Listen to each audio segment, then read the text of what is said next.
Le monde politique actuel est sexiste, il l'est moins qu'il l'a été, il faut le reconnaître, mais ce sexisme du monde politique actuel est presque plus difficile à combattre.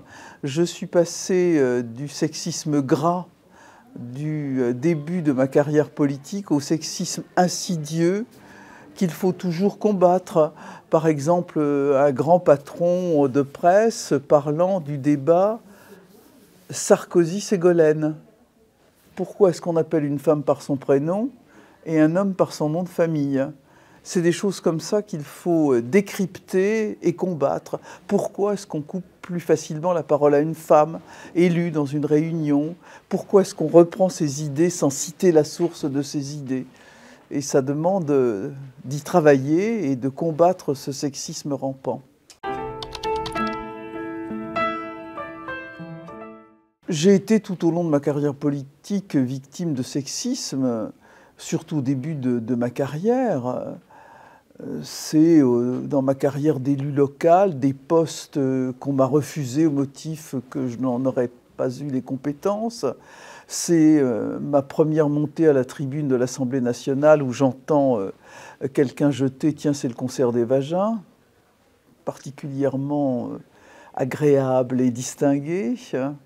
C'est le fait qu'on vous retire un porte-parole que pourtant vous aviez gagné ou un poste sur lequel vous aviez été élu, choisi, et on vous le retire au dernier moment.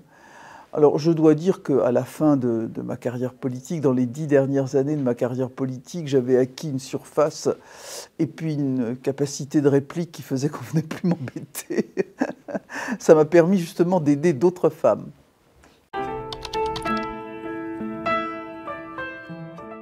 La France se situe sur certains points mieux. Elle a développé une législation d'égalité homme-femme qui est, je crois, un modèle. Et ce modèle, j'y ai participé, puisque, avec mon amie Gisèle Halimi, nous avons construit la loi paritaire qui a été adoptée et qui implique ce principe qui est très fort.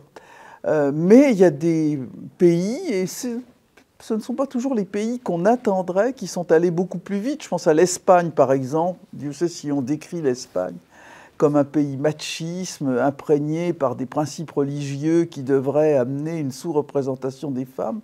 Et l'Espagne avait gagné les galons de la représentation féminine bien avant nous. J'étais très heureuse de voir une femme première ministre. Je connais Elisabeth Borne puisqu'elle a été ma collègue au gouvernement. C'est une femme très compétente, très travailleuse. Je lui reproche qu'une seule chose, c'est de s'employer vraiment à cacher son émotivité d'une manière construite, ce qui lui donne un aspect souvent froid, alors qu'elle ne l'est pas du tout.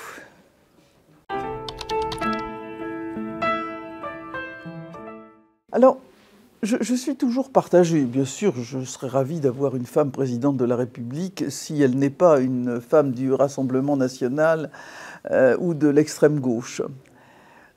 Mais je pense que la parité en politique, la féminité en politique, c'est pas d'avoir une femme présidente de la République ou une femme première ministre. Ce qui compte, c'est cette parité globale, cette parité horizontale qui fait qu'il y a 50% de femmes au Parlement, qu'il y a des femmes maires, qu'il y a des femmes présidentes de conseils départementaux ou régionaux, chefs d'entreprise. C'est ça qui crée de l'égalité. C'est pas une femme emblématique.